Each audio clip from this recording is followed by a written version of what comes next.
నమస్కారం సిటీ వార్తలకు స్వాగతం. ముందుగా ముఖ్యాంశాలు. అధికారికంగా సర్దార్ గౌతు లచ్చన్న జయంతి వేడుకలు.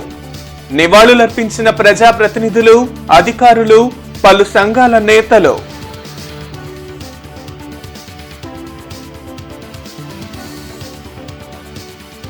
శరవేగంగా శంకర్ విలాస్ బ్రిడ్జి పనులు. వాహనదారులకు తప్పని ట్రాఫిక్ కష్టాలు.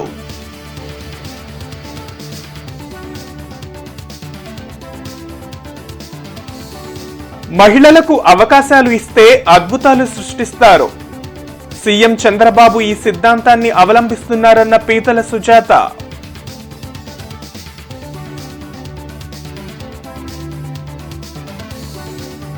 ఘనంగా శ్రీకృష్ణ జన్మాష్టమి వేడుకలు. ప్రత్యేక పూజలు జరిపిన భక్తులు, ఆకట్టుకున్న చిన్నారుల వేషధారణలో. ఇంటర్నెట్ చరిత్రలో సంచలనం సిటీ బ్రాడ్బ్యాండ్. ఇప్పుడు ఇంటింటికి ఇంటర్నెట్, సిటీ నుంచి గ్రామం వరకు అదే స్పీడ్. మీరు ఈ రోజే సిటీ బ్రాడ్బ్యాండ్ కుటుంబంలో చేరండి. రాజకీయాలకు అతీతంగా పేదల కోసం పోరాడిన వ్యక్తి సర్దార్ గౌతు లచ్చన్న అని మంత్రి నారా లోకేష్ తెలిపారు. గౌతు లచ్చన్న జయంతి సందర్భంగా ఉండవల్లిలోని క్యాంప్ కార్యాలయంలో ఆయన చిత్రపటానికి పుష్పాంజలి ఘటించి లోకేష్ నివాళులర్పించారు. సర్దార్ గౌతు లచ్చన్న 116వ జయంతి వేడుకలు నగరపాలక సంస్థ ఆధ్వర్యంలో ఘనంగా నిర్వహించారు. ఆర్టీసీ బస్టాండ్ వద్ద ఉన్న సర్దారు గౌతు లచ్చన్న విగ్రహానికి నగర మేయర్ కోవెలమూడి రాణి, కమిషనర్ పులి శ్రీనివాసులు, బీసీ నాయకులు కేసన శంకర్రావు పూలమాల వేసి నివాళులర్పించారు. అనంతరం కమిషనర్ పులి శ్రీనివాసులు మాట్లాడుతూ రాష్ట్ర ప్రభుత్వ ఆదేశాల మేరకు సర్దార్ గౌతు లచ్చన్న జయంతి కార్యక్రమం అధికారికంగా నిర్వహిస్తున్నామని తెలిపారు. బడుగు బలహీన వర్గాల ప్రజల కోసం ఎంతో సేవ చేశారని కొనియాడారు. నేటి యువత ఆయన ఆశయాలను ముందుకు తీసుకువెళ్లాలని సూచించారు. గీత కార్మిక కుటుంబంలో పుట్టిన సర్దార్ గౌతు లచ్చన్న జయంతి కార్యక్రమాన్ని రాష్ట్ర ప్రభుత్వం అధికారికంగా నిర్వహించడం శుభ పరిణామమని బీసీ సంక్షేమ సంఘం రాష్ట్ర అధ్యక్షులు కేసన శంకర్రావు అన్నారు. బీసీ వర్గాల అభివృద్ది కోసం కూటమి ప్రభుత్వం అన్ని విధాలా కృషి చేస్తుందని వెల్లడించారు. ఈ కార్యక్రమంలో ఉండవల్లి శ్రీదేవి, విగ్రహ కమిటీ సభ్యులు రావులమణి, అనుమోలు ఏడుకొండలు, వేములకొండ శ్రీనివాస్, మల్లెల లక్ష్మణ్ తదితరులు పాల్గొన్నారు. ఉత్తరాంధ్ర జిల్లాల్లో ఆయన చేసినటువంటి సేవలు, ముఖ్యంగా బడుగు బలహీన వర్గాల వారికి చేసినటువంటి ఒక సర్వీస్ అంతా కూడా చాలా స్ఫూర్తిదాయకం ఈరోజు ఉన్నటువంటి తరాలకి. అలాగే పోరాట పటిమ కలిగినటువంటి నాయకులు, పోరాట పటిమ, ఎవరికి తలవంచకుండా, ఎక్కడ కాంప్రమైజ్ కాకుండా మరి పేదల అభ్యున్నతికి పాటుపడినటువంటి మహనీయుడు. అలాంటి వారిని ఈరోజు మరి రాష్ట్రం మొత్తం కూడా వారి యొక్క జయంతి వేడుకలను జరుపుకుంటున్నాము. ఈ సందర్భంగా వారిని స్మరించుకుంటూ భావితరాలు వారిలో ఉన్నటువంటి అన్ని సుగుణాలన్నింటిని కూడా అందిపుచ్చుకొని తద్వారా సమాజానికి సేవ చేయాలని చెప్పేసి సందర్భంగా కోరుకుంటున్నాం. ఒక బలహీన బడుగు వర్గాల కుటుంబం, ఒక గీతా కార్మికుల కుటుంబంలో జన్మించి గల్లీ నుంచి ఢిల్లీ వరకు కూడా మరి అనేక ఉద్యమాలు, అనేక పోరాటాలు చేసి కేవలంగా ఒక గౌడ జాతికి ఆయన నాయకుడు కాదు, అన్ని వర్గాలకి, ఆధిపత్య కులాల వారికి కూడా అందరికి కూడా నాయకత్వం వహించినటువంటి వ్యక్తి సర్దార్ గౌతు లచ్చన్న గారు. సర్దార్ అనేటువంటి బిరుదుని మరి దాదాపు సర్దార్ వల్లభాయ్ పటేల్, తదుపరి మరి సర్దార్ గౌతు లచ్చన్న గారు సర్దార్ అనే బిరుదు పొందినటువంటి వ్యక్తి ఆ యొక్క మహనీయుడు. చరిత్ర కలిగిన వ్యక్తులు, స్ఫూర్తిదాయకమైన స్ఫూర్తి ప్రదాత. మనందరం కూడా ఈరోజు ఈ యొక్క బడుగు బలహీన వర్గాలు అందరూ కూడా ఒకసారి గుర్తుపెట్టుకొని మరి మనందరం ఆయన బాటలో నడవాలని ఈరోజు మరి ఇంత మంచి అవకాశం మరి మా పట్టణ ప్రజలకు ఇచ్చినందుకు, ఇంత ఘనంగా మనం నివాళులర్పించుకోవడానికి ఈ విధంగా మరి కమిషనర్ గారు అయితేనేంటి, ఇక్కడున్న శాసనసభ్యులు, మరి బీసీ వర్గాలు అందరూ కూడా ఏకతాటిన వచ్చి ఇంత గొప్పగా ఈ యొక్క ఘన నివాళులు అర్పించడం నిజంగా ఈరోజు మనం చేసుకున్న గుంటూరు పట్టణ ప్రజలు చేసుకున్న అదృష్టం. బీసీల అభివృద్ధి కోసం కూటమి ప్రభుత్వం కట్టుబడి ఉందని ఎమ్మెల్యే నసీర్ అహ్మద్ వెల్లడించారు. సర్దారు గౌతులచ్చన్న 116వ జయంతి వేడుకల్లో ఎమ్మెల్యే నసీర్ అహ్మద్ పాల్గొని ఆయన విగ్రహానికి పూలమాల వేసి నివాళులర్పించారు. ఈ సందర్భంగా ఆయన మాట్లాడుతూ సర్దారు గౌతులచ్చన్న స్వాతంత్ర ఉద్యమంలో గాంధీ మహాత్మునితో కలిసి పాల్గొన్నారని గుర్తు చేశారు. ప్రజల సంక్షేమం కోసం నాడు ఎమర్జెన్సీ ప్రకటించిన ప్రధాని ఇందిరాగాంధీనే ఎదిరించిన గొప్ప ధైర్యవంతుడని కొనియాడారు. గత పాలకులు బీసీలను పట్టించుకోలేదని మండిపడ్డారు. కేవలం స్వాతంత్ర ఉద్యమంలో కాదు, స్వాతంత్ర అనంతరం అనేక రంగాల్లో ఈ భారతదేశ ఖ్యాతిని పెంపించేటటువంటి విధంగా అనేక కార్యక్రమాలు తీసుకొని, ముఖ్యంగా వ్యవసాయానికి సంబంధించినటువంటి ఉద్యమాల్లో ఆనాడు ఉన్నటువంటి ప్రభుత్వాన్ని నిలదీసినటువంటి పరిస్థితులు కానీ, ఎమర్జెన్సీ సమయంలో ఇందిరాగాంధీ తీసుకున్నటువంటి నిర్ణయాలను వ్యతిరేకించేటువంటి సందర్భంలో కానీ అనేక కార్యక్రమాల్లో సర్దార్ గౌతులచ్చన్న గారు తనదైనటువంటి శైలిలో రాణించినటువంటి పరిస్థితులు. అటువంటి మహనీయుడిని ఈరోజు మనందరం కూడా 116వ జయంతిని పురస్కరించుకొని ఈరోజు ఆంధ్ర రాష్ట్ర ప్రభుత్వం శ్రీ ముఖ్యమంత్రి చంద్రబాబు నాయుడు గారి నాయకత్వంలో ఆయన జయంతిని ఒక అధికారిక కార్యక్రమంగా పెట్టుకోవడం చాలా సంతోషమైనటువంటి విషయం. నూతన 4 లైన్ల శంకర్ విలాస్ బ్రిడ్జి నిర్మాణం పనులు ముమ్మరంగా కొనసాగుతున్నాయి. నగర ప్రజల ట్రాఫిక్ కష్టాలు తొలగించేందుకు కూటమి ప్రభుత్వం 4 లైన్ల శంకర్ విలాస్ బ్రిడ్జి నిర్మాణం చేపట్టింది. ఆగస్టు 9వ తేదీ నుంచి బ్రిడ్జిని కూల్చివేత పనులు మొదలుపెట్టారు. దాదాపు సగం బ్రిడ్జిని కూల్చివేశారు. అయితే కొన్ని కారణాల వల్ల గత 2 రోజులుగా కూల్చివేత పనులు ఆగిపోయాయి. కానీ తాలూకా వైపు 2వ పిల్లర్ నిర్మాణ పనులు వేగంగా జరుగుతున్నాయి. ఏది ఏమైనా నూతన శంకర్ విలాస్ ఆర్ఓబీ నిర్మాణం పూర్తయితేనే నగర ప్రజల ట్రాఫిక్ కష్టాల నుంచి బయటపడతారు.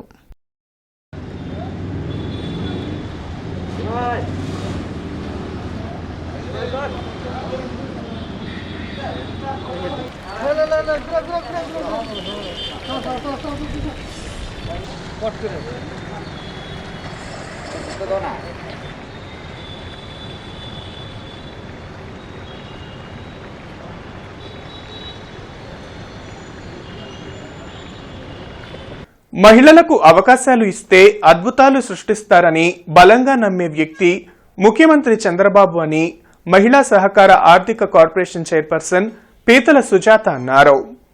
మంగళగిరిలోని టీడీపీ కేంద్ర కార్యాలయంలో ఆమె మీడియాతో మాట్లాడారు. ఆర్టీసీ బస్సులో మహిళలకు ఉచిత బస్సు ప్రయాణాన్ని కూటమి ప్రభుత్వం కల్పిస్తే దీనిని కూడా వైసీపీ పేటీఎం బ్యాచ్ తప్పుడు ప్రచారం చేస్తుందని మండిపడ్డారు. రాష్ట్రాభివృద్ధి లక్ష్యంగా శ్రమిస్తున్న సీఎం చంద్రబాబుకు మహిళలు అన్ని విధాల అండగా నిలుస్తారని పీతల సుజాత తెలిపారు. రాష్ట్ర వ్యాప్తంగా గౌరవ ముఖ్యమంత్రి వర్యులు శ్రీ నారా చంద్రబాబు నాయుడు గారు ఈ రోజున స్త్రీ శక్తి పథకం, ఉచిత బస్సు ప్రయాణం, బృహత్తరమైనటువంటి కార్యక్రమాన్ని స్వాతంత్ర్యం వచ్చిన రోజున మా మహిళా సోదరీమణులకు అందరికీ కూడా కానుకగా ఇచ్చినందుకు మా రాష్ట్ర వ్యాప్త మహిళలందరి తరపున గౌరవ ముఖ్యమంత్రి గారికి మా హృదయపూర్వక కృతజ్ఞతలు, ధన్యవాదాలు తెలియజేస్తున్నామండి. మరి ఇంకా వైసీపీ పేటీఎం బ్యాచ్ వాళ్ళు ఎలాగా వ్యతిరేకంగా మాట్లాడారో ప్రజలందరూ కూడా చూశారు. ఈ రోజున భారతీ రెడ్డి గారు కూడా ఈ బస్సులో ప్రయాణం చేయొచ్చండి. కాకపోతే ఆంధ్రప్రదేశ్లో ఆధార్ కార్డు ఉండాలి, ఐడి కార్డు చూపించాలి. ఇక్కడ చక్కగా అందరూ ప్రయాణం చేయొచ్చు. అది గుర్తుపెట్టుకోండి. ఒక మంచి పని ప్రజల కోసం చేస్తున్నప్పుడు దాన్ని స్వీకరించండి, సపోర్ట్ చేయండి. లేదంటే నోరు మూసుకుని ఉండండి. అంతే తప్ప మీరు ఇట్లాంటి తప్పుడు ప్రచారాలు చెయ్యొద్దనేసి నేను వాళ్ళకి తెలియజేస్తున్నా, వైసీపీ వాళ్ళకి. ఆగస్టు 30, 31వ తేదీలలో ఇండియన్ లాయర్స్ అసోసియేషన్ ఆధ్వర్యంలో రాష్ట్ర స్థాయి మహాసభలు విజ్ఞాన మందిరంలో జరగనున్నాయి. ఇండియన్ లాయర్స్ అసోసియేషన్ రాష్ట్ర మహాసభల్లో హైకోర్టు న్యాయవాదులు, జిల్లా న్యాయమూర్తులు పాల్గొంటారని జిల్లా ప్రెసిడెంట్ గీతావాణి వెల్లడించారు. ఐఎల్ఏ నూతన కార్యవర్గం ఎన్నిక జరిగాక ప్రథమ రాష్ట్ర మహాసభలు వెంకటేశ్వర విజ్ఞాన మందిరంలో జరుపుతున్నామని చెప్పారు. ఈ కార్యక్రమానికి సినీ నటుడు ప్రకాష్ రాజ్ రానున్నారని తెలిపారు. ఈ కార్యక్రమంలో నగర అధ్యక్షులు కాళేశా బేగ్, కోఆర్డినేటర్ మాణిక్యారావు పాల్గొన్నారు.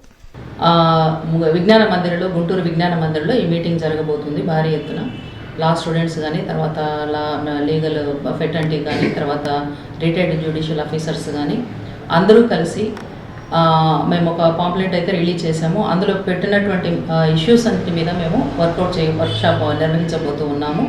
కాబట్టి పెద్ద ఎత్తున ప్రజలందరూ కూడా, లీగల్ సంబంధికులు, నాన్ లీగల్ వాళ్ళు కూడా అందరూ హాజరై ఈ యొక్క సభను జయప్రదం చేయాలని మీడియా సముఖంగా కోరుతూ ఉన్నాము. తమ పార్టీ నాయకురాలు సోఫియా ఆత్మహత్యాయత్నం చేసి చావు బతుకుల మధ్య ఉంటే ఎవరూ పరామర్శించకపోవటం విడ్డూరంగా ఉందని వైసీపీ నగర అధ్యక్షురాలు నూరి ఫాతిమా మండిపడ్డారు. తూర్పు వైసీపీ కార్యాలయంలో ఏర్పాటు చేసిన మీడియా సమావేశంలో నూరి ఫాతిమా మాట్లాడుతూ మహిళల రక్షణ కోసం చట్టాలు చేస్తున్నామని, ఊదరగొట్టే కూటమి ప్రభుత్వం ఒక మహిళకు అన్యాయం జరుగుతూ ఉంటే ఏం చేస్తుందని ప్రశ్నించారు. స్థానిక శాసనసభ్యుని వీడియో కాల్ విషయంలో సోఫియాను బలి చేస్తున్నారని ఆవేదన వ్యక్తం చేశారు. రాష్ట్రంలో మహిళలకు భద్రత కల్పించకుండా స్త్రీ శక్తి పథకం అంటూ మహిళలను ఈ ప్రభుత్వం మోసం చేస్తుందని దుయ్యబట్టారు. సోఫియా విషయంలో మహిళా కమిషన్ పట్టించుకుని ఆమెకు న్యాయం చేయాలని డిమాండ్ చేశారు. మహిళలకి రక్షణగా ఉంటాను అని చెప్పి ఏ విధంగా ఇక్కడ ఉమెన్ కమిషన్ని స్టార్ట్ చేశారో, ఉమెన్ కమిషన్ ఉందో ఏం చేస్తారు? నిద్రపోతుందా? మేల్కోరా? మీ కార్యకర్తే చనిపోవడానికి నిన్న సూసైడ్ చేసుకుంది. వాళ్ళ పార్టీ కార్యాలయం దగ్గరకు వచ్చి, మీ పార్టీ కార్యాలయం దగ్గరకు వచ్చి అమ్మాయి మరి ఎలుకల మంది తాగి చనిపోవడానికి సిద్ధమైందంటే ఏ విధంగా అమ్మాయి హింసించబడుతుంది, ఆ అమ్మాయి మీద ఏ విధంగా కుట్ర జరుగుతుందో ఒకసారి చూడరా, తెలుసుకోరా, అసలు వాస్తవం ఏంటో తెలుసుకోరా. ఆ అమ్మాయి చెప్పింది నిజమని కూడా మీరు నమ్మే పరిస్థితులు లేరు. అందుకోసం 17 నిమిషాలు వీడియో రికార్డ్ చేసి ఈరోజు సోషల్ మీడియాలో పెట్టింది. నాకు న్యాయం జరగట్లేదు, నాకు అన్యాయం జరుగుతుంది, చంద్రబాబు నాయుడు గారు కండి దీని మీద మీరు దృష్టి చూడండి, నన్ను వీళ్ళు ఏమో రిమాండ్ పంపిస్తానంటున్నారు, నా తప్పు లేదని చెప్పి, నా తప్పు లేకుండానే నన్ను ఏమో బలి పశువుని చేస్తున్నారని చెప్తున్నారే. ఏం చేస్తున్నారు చంద్రబాబు నాయుడు గారు? మీ కార్యకర్తకి ఇబ్బంది వచ్చినప్పుడు మీరు ఈరోజు ఏం చేస్తున్నారు? ఎడ్లపాడు మండలం చెంగీస్ఖాన్ పేటలోని నవనీత బాలకృష్ణ స్వామి దేవస్థానంలో కృష్ణాష్టమి వేడుకలు వైభవంగా నిర్వహించారు. ఆలయ అర్చకులు పరుచూరి సత్యనారాయణాచార్యులు ఆధ్వర్యంలో స్వామివారికి స్నాపన, విశేష పూజలు చేశారు. వివిధ ప్రాంతాల నుంచి తరలివచ్చిన భక్తులకు ఎలాంటి అసౌకర్యం కలగకుండా ఆలయ ఈవో నెమలిరెడ్డి ప్రత్యేక ఏర్పాట్లు చేశారు. అమరావతి రోడ్లోని రాధాకృష్ణుడి దేవాలయంలో శ్రీకృష్ణ జన్మాష్టమి వేడుకలు కన్నుల పండుగగా జరిగాయి. ఆలయంలో విశేష పూజలను అర్చకులు నిర్వహించారు. గత 30 ఏళ్లుగా శ్రీకృష్ణ జన్మాష్టమిని ఆలయంలో నిర్వహిస్తున్నట్లు పూజారి తెలిపారు. కృష్ణాష్టమి నాడు మహావిష్ణువుని దర్శించుకుంటే మంచి జరుగుతుందని చెప్పారు.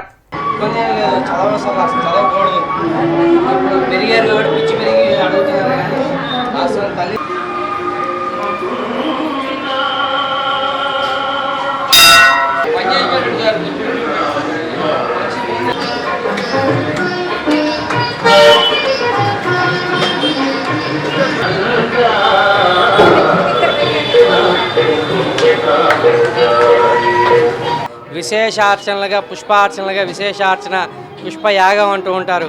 ఆ విధంగా పుష్పయాగం పూర్తి చేసుకొని అక్కడి నుంచి స్వామివారికి చక్కగా వెన్నపూస దగ్గర నుంచి కూడా అంతా కూడా నైవేద్యం అర్పణ చేస్తూ ఆ నైవేద్యాన్ని ప్రసాదంగా వీళ్ళందరికీ కూడా స్వీకరించే విధంగా ఏర్పాటు చేసుకొని అక్కడి నుంచి సాయంత్రం పూట చక్కగా స్వామివారికి ఉట్టి కట్టడం బాగా అలవాటుగా ఉంటూ ఉండేది. ఉట్టి కొట్టడం అనేది పద్ధతిగా వస్తూ ఉన్నది కాబట్టి ఆ విధంగా సాయంత్రం వేళ ఈ ఉట్టి కార్యక్రమం అనేది ఉంటుంది. ఆ తర్వాత గ్రామోత్సవం కోలాటం తర్వాత గ్రామోత్సవం జరుగుతూ ఉంటుంది. అది ఈ విశేషంగా ప్రతి సంవత్సరం కూడా, అంటే ఈ 30 ఏళ్ళగా కూడా ఇది 30వ సంవత్సరం. ఈ 30వ సంవత్సరం నిర్విఘ్నంగా ప్రతి ఒక్కటి కూడా ఆచరించుకుంటూ గుంటూరు జిల్లా సిపిఐ 26వ మహాసభలు ఈ నెల 17, 18వ తేదీల్లో జరగనున్నాయి. మహాసభలను జయప్రదం చేయాలని సిపిఐ జిల్లా కార్యదర్శి జంగాల అజయ్ కుమార్ కోరారు. కొత్తపేట మల్లెలింగంలో అరుణ్ కుమార్, మాల్యాద్రి, హనుమంతరావు తదితరులతో కలిసి ఆయన మీడియాతో మాట్లాడారు. 17న బిఆర్ స్టేడియం నుంచి సిపిఐ కార్యాలయం వరకు ప్రదర్శనానంతరం బహిరంగ సభ జరుగుతుందని, 18న ప్రతినిధుల సభను నిర్వహించనున్నట్లు జంగాల తెలిపారు. గుంటూరులో అపరిష్కృతంగా ఉన్న సమస్యలపై ఎలా పోరాటం చేయాలని ఈ సమావేశాల్లో చర్చించనున్నట్లు చెప్పారు. జిల్లాలో రాష్ట్రంలో ఉన్నటువంటి ప్రధానమైనటువంటి నాయకత్వం అంతా గుంటూరులోనే ఉండడం జరుగుతుంది. అలాగే 18వ తేదీ సిపిఐ కార్యాలయంలో ఉదయం నుంచి సాయంత్రం వరకు ప్రతినిధుల సభ జరుగుతుంది. ఈ ప్రతినిధుల సభలో గత 3 సంవత్సరాలుగా పార్టీ నిర్వహించినటువంటి కార్యకలాపాలని, పార్టీ నిర్మాణాన్ని, ప్రజా సంఘాల కార్యకలాపాలని, ప్రజా సంఘాల నిర్మాణాన్ని సమీక్షించుకొని నూతన కార్యవర్గాన్ని, నూతన నాయకత్వాన్ని ఎన్నుకోవడం అనేది జరుగుతుంది. ఈ మహాసభల్లో ముఖ్యంగా గుంటూరు నగరంలో దీర్ఘకాలికంగా అపరిష్కృతంగా ఉన్నటువంటి ప్రజా సమస్యల పరిష్కారం కోసం, అలాగే గుంటూరు నగర సమగ్రాభివృద్ధి లక్ష్యంగా అమరావతి రాజధాని త్వరితగతిన అభివృద్ధి చేయాలని, ఇలా అనేక డిమాండ్లతో పాటు గుంటూరు నగరంలో సర్దార్ గౌతు లచ్చన్న 116వ జయంతి వేడుకల్లో వేమూరు ఎమ్మెల్యే నక్క ఆనందబాబు పాల్గొని ఆయన విగ్రహానికి పూలమాలలు వేసి నివాళులర్పించారు. రాష్ట్ర ప్రభుత్వం అధికారికంగా నిర్వహిస్తున్న సర్దార్ గౌతు లచ్చన్న 116వ జయంతి వేడుకలు ఆర్టీసీ బస్టాండ్ వద్ద జరిగాయి. జిల్లా బీసీ విభాగం అధ్యక్షులు వేములకొండ శ్రీనివాస్, బీసీ గౌడ సంఘ నాయకులు గౌతు లచ్చన్న విగ్రహానికి పూలమాలలు వేసి ఘనంగా నివాళులర్పించారు. ఈ సందర్భంగా వేములకొండ శ్రీనివాస్ మాట్లాడుతూ గౌతు లచ్చన్న బడుగు, బలహీన వర్గాల అభ్యున్నతికి ఎంతగానో కృషి చేసి వారి మనసుల్లో చెరగని ముద్ర వేసుకున్నారన్నారు. దేశంలో సర్దార్ వల్లభాయ్ పటేల్ తర్వాత సర్దార్ అనే గౌరవం పొందిన ఏకైక వ్యక్తి సర్దార్ గౌతు లచ్చన్న అని కొనియాడారు. ఈ కార్యక్రమంలో గౌడ సంఘం అధ్యక్షులు గాలి సుబ్బారావు, విగ్రహ కమిటీ సభ్యులు రావులమణి, చెన్ను శ్రీనివాస్ కుమార్, దాసరి వెంకట్రావు, వీరంకి రంగారావు, తుళ్లూరు శ్రీనివాసరావు, కుక్కల రాంప్రసాద్, బత్తిన శంకర్ తదితరులు పాల్గొన్నారు. బడుగు బలహీన వర్గాల కోసం, సంక్షేమం కోసం కృషి చేసిన వ్యక్తి సర్దార్ గౌతు లచ్చన్న గారు. 5 సార్లు శాసనసభకు ఎన్నికై ఒకసారి కేంద్ర మంత్రిగా ఉండి ఈ రోజున ఏదైనా సర్దార్ అనే బిరుదు దేశంలోనే ఇద్దరికే ఉంది. ఒకటేమో సర్దార్ వల్లభాయ్ పటేల్ గారు, రెండోదేమో సర్దార్ గౌతు లచ్చన్న గారు. మేము ఈ రోజున ఈ జాతికి సర్దార్ అనే బిరుదుని ఇవ్వడం వల్ల మేము ఎంతో గర్వంగా ఫీల్ అవుతున్నాము. ప్రతి సంవత్సరం ప్రభుత్వం అధికారిక కార్యక్రమంగా నిర్ణయించినందుకు కుటుంబ కృతజ్ఞతలు తెలియజేస్తూ మరీ ముఖ్యంగా చంద్రబాబు నాయుడు గారికి కృతజ్ఞతలు చేస్తూ, ఒకప్పుడు రాజశేఖర్ గవర్నమెంట్లో ఒకసారి జరిగింది, కానీ ఈ టిప్పులో జీవోలోనే ప్రతి సంవత్సరం చేయమని చెప్పి ఇచ్చిన చంద్రబాబు నాయుడు గారికి కృతజ్ఞతలు తెలియజేసుకుంటున్నాం. ఇక అట్లానే వారి కోరికలు చేసుకుని వచ్చిన నాయకులు ప్రతి ఒక్కరికి, సంఘీయులందరికీ, బీసీ సంఘీయులందరికీ పేరు కృతజ్ఞతలు తెలియజేసుకుంటాం. ఇంటర్నెట్ చరిత్రలో సంచలనం సిటీ బ్రాడ్బ్యాండ్. ఇప్పుడు ఇంటింటికి ఇంటర్నెట్, సిటీ నుంచి గ్రామం వరకు అదే స్పీడ్. మీరు ఈ రోజే సిటీ బ్రాడ్బ్యాండ్ కుటుంబంలో చేరండి. ఆదిత్య హైస్కూల్లో కృష్ణాష్టమి వేడుకలు ఘనంగా నిర్వహించారు. చిన్నారులు వేసిన గోపిక కృష్ణుల వేషధారణలు విశేషంగా ఆకట్టుకున్నాయి. పాతగుంటూరులోని ఆదిత్య హైస్కూల్లో జరిగిన కృష్ణాష్టమి వేడుకల్లో విద్యార్థులు, తల్లిదండ్రులు పాల్గొన్నారు. ఈ సందర్భంగా బాలబాలికలు చేసిన నృత్యాలు అందరినీ ఆకట్టుకున్నాయి. హెచ్ఎం రామ్మోహన్ శ్రీనివాసరావు మాట్లాడుతూ సంస్కృతి, సాంప్రదాయాలు విద్యార్థులకు తెలియచేయాలనే ఉద్దేశంతో ప్రతి సంవత్సరం కృష్ణాష్టమి వేడుకలు నిర్వహిస్తామని తెలిపారు.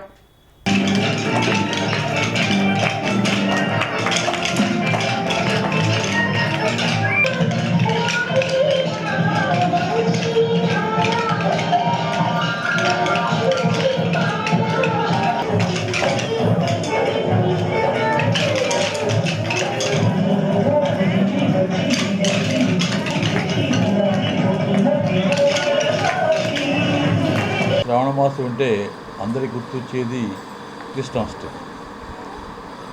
కృష్ణం వందే జగద్గురు, కృష్ణం వందే జగద్గురు. శ్రీకృష్ణుడు శ్రావణమాసం కృష్ణపక్షం అష్టమి రోజు పుట్టాడు. 160 సంవత్సరాలు ఈ ప్రపంచంలో జీవించాడు. మన ప్రపంచానికి భగవద్గీత అందించాడు. ఈ భగవద్గీత ప్రపంచంలో ఉత్తమ గ్రంథంగా గుర్తించబడింది. అన్ని భాషల్లోకి తర్జుమా చేయబడింది. తన శిష్యుడి ద్వారా భగవద్గీతని మనకి అందించారు శిష్యుడు. శంకరాచార్యులు వారు చెప్పారు, ఈయన కృష్ణం వందే జగద్గురు అన్నాడు. ఈ ప్రపంచానికి గురువే శ్రీకృష్ణుడు. శ్రీకృష్ణుడు చెప్పిన మాటలు అందరూ పాటించాలి. మా స్కూల్లో ప్రతి సంవత్సరం కూడా కృష్ణాష్టమి రోజున మేము పిల్లలందరి చేత ఇట్లా వేషాలు వేసి అసలు కృష్ణుడు ఎవరు, ఆయన ఏం చెప్పాడు, ఆయన పాటలు పాడించి పిల్లల చేత మనకి అందరికీ తెలియజేస్తున్నాం మేము. సంస్కార భారతి ఆధ్వర్యంలో శ్రీకృష్ణ జన్మాష్టమి వేడుకలు జరిగాయి. బృందావన గార్డెన్స్ వెంకటేశ్వర స్వామి దేవాలయ ప్రాంగణంలో నిర్వహించిన కార్యక్రమంలో చిన్నారులకు కృష్ణుడు గోపికల వేషధారణ, చిత్రలేఖనం, క్విజ్ తదితర అంశాల్లో పోటీలు నిర్వహించారు. గెలుపొందిన వారికి ఈ నెల 17న బహుమతుల ప్రదానం చేయనున్నట్లు సంస్కార భారతి జిల్లా ప్రతినిధి శ్రీధర్ తెలిపారు.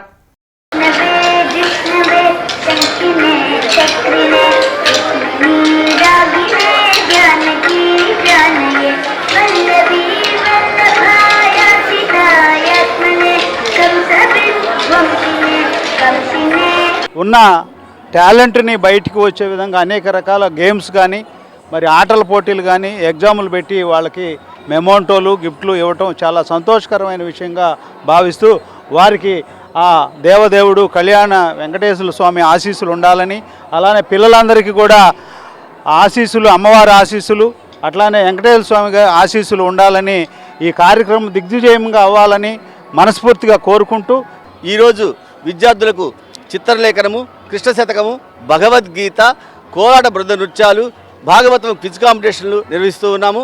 అంతేకాకుండా ఉపాధ్యాయులకు మరియు కళాశాల విద్యార్థులకు అందరికీ కూడా మధ్యాహ్నం 2 గంటల నుంచి స్పర్ధ నిర్వహించడం జరుగుతుంది. మధ్యాహ్నం కృష్ణ వేషధారణ పోటీలు నిర్వహించడం జరుగుతుంది.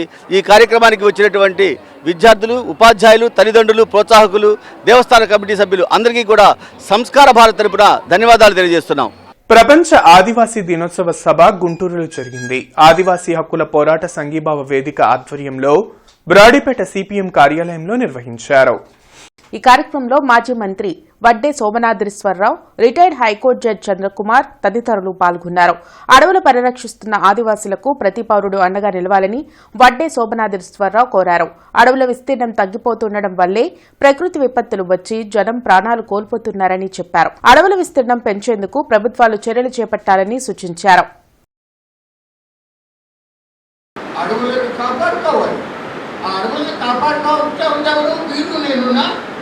అలాగే అడవులలో ఉన్నటువంటి ఆదివాసులు, గిరిజనులు, షెడ్యూల్ ట్రైబ్ పేదవాళ్ళు, కాబట్టి వాళ్ళు ఉండాలి, అడవులు కాపాడబడాలి. దానికి మనం అందరం కూడా కృషి చేయాల్సిన అవసరం ఉంది. ఈ రోజున ప్రభుత్వం అనేది అత్యంత శక్తివంతమైనటువంటి ప్రభుత్వం. టెక్నాలజీ విపరీతంగా అభివృద్ధి అవుతుంది. సత్తెనపల్లి నియోజకవర్గం రెంటపాళ్ల గ్రామంలో జరిగిన 79వ స్వాతంత్ర దినోత్సవ వేడుకల్లో నేతాజీ మిత్రమండలి చైర్మన్ కొమాలపాటి శ్రీనివాసరావు అధ్యక్షతన జెండా వందనం ఘనంగా నిర్వహించారు. ఈ సందర్భంగా జిల్లా పరిషత్ ఉన్నత పాఠశాలకు చెన్నమల్లు శ్రీహరి, కొమ్మాలపాటిల సౌజన్యంతో ₹1000 విలువైన డబుల్ స్పీకర్ వైర్లెస్ సౌండ్ సిస్టమ్ను అందజేశారు. కార్యక్రమంలో శ్రీనివాసరావు మాట్లాడుతూ మహాత్మా గాంధీ, నేతాజీ సుభాష్ చంద్రబోస్, సర్దార్ వల్లభాయ్ పటేల్, అల్లూరి సీతారామరాజు, భగత్ సింగ్, ఛత్రపతి శివాజీ వంటి స్వాతంత్ర సమరయోధుల త్యాగాల వల్లే దేశానికి స్వాతంత్ర్యం సిద్ధించిందని తెలిపారు. నేతాజీ మిత్రమండలి తరపున విద్య, వైద్యం, పర్యావరణ రంగాలకు ప్రాధాన్యత ఇస్తూ ల్యాప్టాప్లు, డిజిటల్ క్లాసుల కోసం ప్రొజెక్టర్లు, ఎల్ఈడీ టీవీలు, స్కాలర్షిప్లు, మెడికల్ క్యాంపులు వంటి సేవా కార్యక్రమాలు సమాజానికి అందిస్తున్నామని హామీ ఇచ్చారు. ఈ కార్యక్రమంలో నేతాజీ మిత్రమండలి సభ్యులు Jasti Chandrasekhar, D Subrahmanyam, Peram Sivaji, school chairman, అధ్యాపకులు, హెడ్ మాస్టర్, విద్యార్థులు, గ్రామ పెద్దలు భారీ సంఖ్యలో పాల్గొన్నారు. ఈరోజు మీరందరికీ ఇక్కడ మా నేతాజీ మిత్రమండలి తరఫున ఈరోజు ఇక్కడ ఈ కార్యక్రమానికి మమ్మల్ని ఆహ్వానించడం చాలా ఆనందంగా, ఈరోజు జెండా వందనం చేయించడం కూడా మాకు చాలా సంతోషంగా ఉంది. పిల్లలు మీరందరూ బాగా చదువుకొని డాక్టర్లుగా, ఇంజనీర్లుగా ఎంతో ఉన్నత స్థితికి రావాలని మనసారా కోరుకుంటూ నాకు ఈ అవకాశం ఇచ్చినటువంటి మా మిత్రమండలికి అవకాశం ఇచ్చినటువంటి అందరికీ పేరు పేరున ప్రతి వ్యక్తికి నా నమస్సుమాంజలితోటి ధన్యవాదాలు తెలుపుకుంటున్నాను. బృందావన్ గార్డెన్స్ వెంకటేశ్వర స్వామి దేవాలయంలో కృష్ణాష్టమిని వైభవంగా నిర్వహించారు. విశేష అలంకరణలో ఉన్న స్వామివారిని దర్శించుకునేందుకు భక్తులు పెద్ద సంఖ్యలో తరలివచ్చారు. సకల శుభాలు కలగాలంటూ ప్రత్యేక పూజలు చేశారు.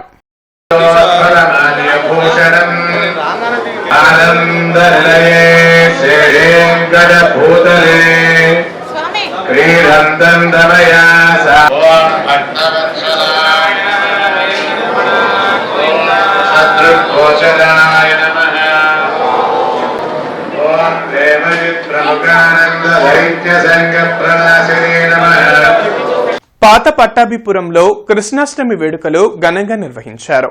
ముళ్లపూడి సీత వారి ఇంట్లో కృష్ణునికి ఇష్టమైన వెన్న, అటుకులు, మహాప్రసాదము తులసి మాలతో స్వామిని భక్తి శ్రద్ధలతో కొలిచారు. శ్రీకృష్ణుని పాదాలు ఎంతో అందంగా తీర్చిదిద్దారు. వార్తలు ముగించే ముందు ముఖ్యాంశాలు మరోసారి. అధికారికంగా సర్దార్ గౌతులచ్చన్న జయంతి వేడుకలు. నివాళులర్పించిన ప్రజాప్రతినిధులు, అధికారులు, పలు సంఘాల నేతలు.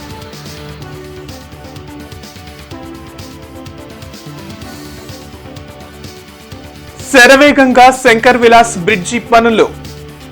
వాహనదారులకు తప్పని ట్రాఫిక్ కష్టాలు.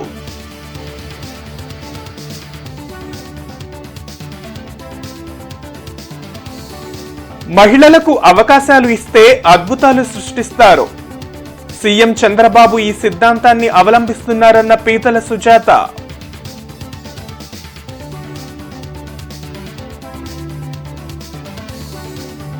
ఘనంగా శ్రీకృష్ణ జన్మాష్టమి వేడుకలు. ప్రత్యేక పూజలు జరిపిన భక్తులు, ఆకట్టుకున్న చిన్నారుల వేషధారణలో. సిటీ న్యూస్ సమాప్తం. నమస్కారం.